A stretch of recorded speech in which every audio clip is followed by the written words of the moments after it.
ঠিক।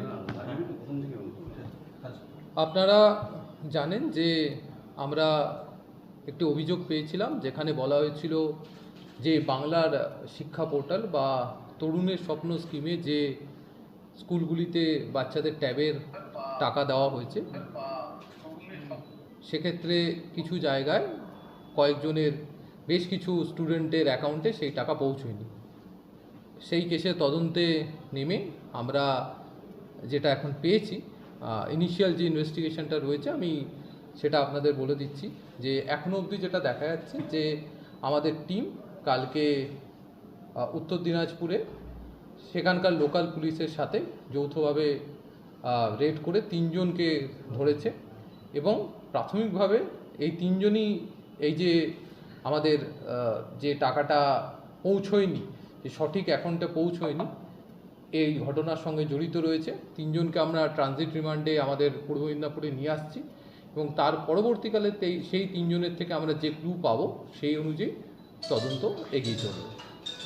এখন যেটা রয়েছে যে তদন্ত খুবই ইনিশিয়াল স্টেজে আছে এবং বাকি সমস্ত অ্যাঙ্গেল যেগুলো রয়েছে সেগুলো আমরা খতিয়ে দেখছি এবং সেই অনুযায়ী যেভাবে তদন্তের গতি প্রকৃতি এগোবে সেই অনুযায়ী আমরা আপনাদের বাকিগুলো জানিয়ে দেব।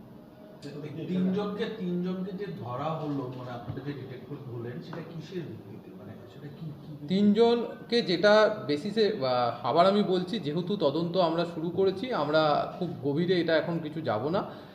যে পোর্টালে আপনারা জানেন যে পোর্টালে বাচ্চাদের যে অ্যাকাউন্টগুলো রয়েছে সেই ডেটাটা যে চেঞ্জ হয়েছে তার ভিত্তিতেই যারা এই ঘটনাটা ঘটিয়েছে, যেই কারণে আমাদের সঠিক অ্যাকাউন্টে টাকাটা পৌঁছয়নি, সেইখান থেকেই আমরা ক্লু নিয়ে এই 3 জনকে ধরেছি। এটা কি কোনোভাবে সাইবারকে হ্যাক করে কোনো সমস্ত রকম যে তদন্তের গতি প্রকৃতি আছে আমরা সব দিকেই খতিয়ে দেখছি।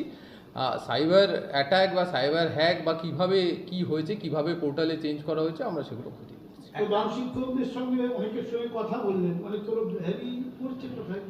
যেগুলো আমরা শুধু প্রধান শিক্ষক নয়, আমরা প্রধান শিক্ষক, আমরা ডেটা এন্ট্রি অপারেটর, আমরা স্কুলের যারা ডিআই এবং এসআই লেভেলে আছে প্রত্যেকের সাথেই কথা বলা হচ্ছে। আপনারা জেনেছেন যে বিভিন্ন যারা রয়েছেন এর সঙ্গে জড়িত তাদের প্রত্যেকের সাথে কথা বলা হচ্ছে। কিভাবে ফ্লো অফ যেটা রয়েছে, যে ডেটা ফ্লো কিভাবে রয়েছে, আমরা সেটা বোঝার চেষ্টা করেছি, সেটা তাদের কাছ থেকে জানতে পেরেছি। এছাড়া অ্যাকচুয়ালি ঘটনাতে যারা জড়িত তাদেরকেও চিহ্নিত করে অ্যারেস্ট করা হচ্ছে। স্যার, একটা বিষয় যে এই যে এরা যে মানে এরা যে এইটাকে হ্যাক করে মানে টাকাগুলো যেভাবে গায়েব করতো, মানে এটা কি কোনো রকম ভাবে কোনো সাইট থেকে কোনো নাম্বারগুলোকে, অ্যাকাউন্ট নাম্বারগুলোকে নিয়ে তারপর পর্যালোচনা করে এরকম করতো, না কিভাবে এরা ক্রাইমটা করছে? সেটাই আমি বলছি যে যেগুলো ইনভেস্টিগেশনের পার্ট, আমি বারবার বলছি যে ইনভেস্টিগেশনের পার্টটা এখন আমরা বলতে চাইছি না। যেটা আপনারা দেখেছেন যে গোটা রাজ্য জুড়েই এটা হয়েছে, সেই কারণে ইনভেস্টিগেশনের পার্ট আমরা যেরকম হবে সেরকম আপনাদের সাথে শেয়ার করব। এই 3 জনের কি কোনো পাস্টে কোনো রকম ভাবে কোনো রেকর্ড রয়েছে কিছু? সেগুলো আমরা খতিয়ে দেখছি, কারণ আমাদের টিম 3 জনকে ধরেছে উত্তর দিনাজপুর থেকে। সেই জিনিসগুলো কি পাস্ট রেকর্ড রয়েছে না রয়েছে সেগুলো আমরা খতিয়ে। 4 জনের বিরুদ্ধে এফআইআর হয়েছে, বাকি আরো অনেক তো স্কুল, কি কোনো পদক্ষেপ এরকম ধরনের?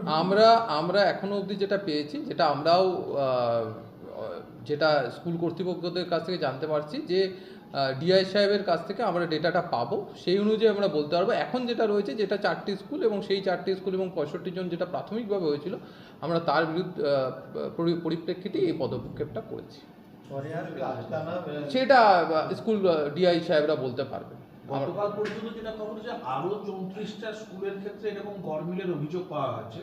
4 জন হেড স্যারের নামে এফআইআর ইতিমধ্যেই হয়েছে। এই 34 জন হেড স্যারের নামে কি কোনো এফআইআর এখনো পর্যন্ত করা হয়েছে বা হবে? আমরা যেটা বলছি যে আমরা যেটা পেয়েছি ডিআই এর কাছ থেকে, আমরা তার বেসিসে করেছি। যেটা আপনারা বলছেন সেটা আমার মনে হয় সেই ডেটাটাও আমাদের কাছে আসবে, এলে আমরা নিশ্চয়ই খতিয়ে দেব।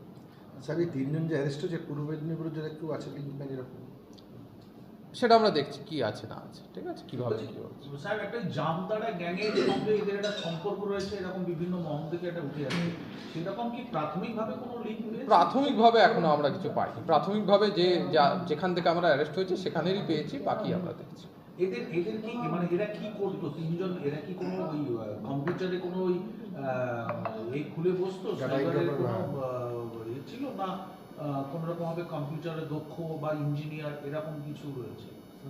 সেই রকম কিছু প্রোফাইল আমরা পাইনি। বাকি যেগুলো বলছেন ডিটেলস একদমই প্রাথমিক পর্যায়ে আমি বলছি যে সেগুলো আমরা খতিয়ে দেখছি যে কী করতো, পাস্ট হিস্ট্রি, পাস্ট কোনো ক্রিমিনাল হিস্ট্রি আছে কিনা, আমরা এই জিনিসগুলো প্রত্যেকটাই খতিয়ে দেখছি। কোনো টাকা কি রিকভারি হয়েছে কিছু? টাকা রিকভারির প্রসেস আছে, সেগুলো ব্যাংকের মধ্য দিয়ে যে অ্যাকাউন্টগুলোকে ফ্রিজ করা হচ্ছে তার মধ্য দিয়ে যে প্রসেস আছে সেই প্রসেস ফলো করে সেগুলো করা হচ্ছে। ভিন রাজ্যের অ্যাকাউন্টেও প্রচুর টাকা গেছে বলে যেটা জানতে পারছি যে এটা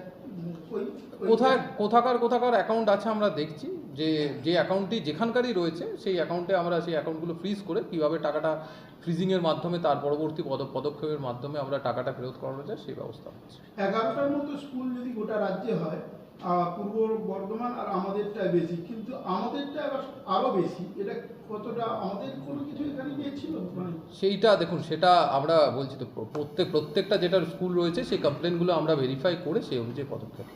শিক্ষকরা কি বলছেন ওরা মূলত? শিক্ষকরা যেরকম প্রত্যেকে আমাদের সঙ্গে তদন্তে সাহায্য করছে। স্যার এখানে একটা বিষয় মূলত যে ইউজার আইডি ওরা পেল কি করেছে স্কুল কর্তৃপক্ষ? এটা আবার বলছি যে তদন্তের যেটা তদন্তের প্রসঙ্গ সেটা আমি এখন বলছি না, সেটা নিশ্চয়ই আপনারা জানতে পারবেন। এর সঙ্গে তো আমার বিরাট একটা চক্র আছে, এটাও মানে হচ্ছে আমরা খতিয়ে দেখছি সব। রাজ্যগুলো কি একটাই চক্র না বিভিন্ন চক্র? সেটা দেখুন, আমি আমার জেলাটা বলতে পারবো, ঠিক আছে? যে সমস্ত জেলা তাদের মতো করে ইনভেস্টিগেশন করছে, সেই অনুযায়ী ইনভেস্টিগেশন যেরকম এগোবে নিশ্চয়ই আপনারা জানতে পারবেন। এটা মুখ্যমন্ত্রী নিজেই বলছেন যে জেলা যেন টাকাটা পেয়ে যায়, সেটাও জেলা প্রশাসন কি দেখছে? প্রত্যেকটা জিনিসই জেলা প্রশাসন এবং সর্বোচ্চ যে মহল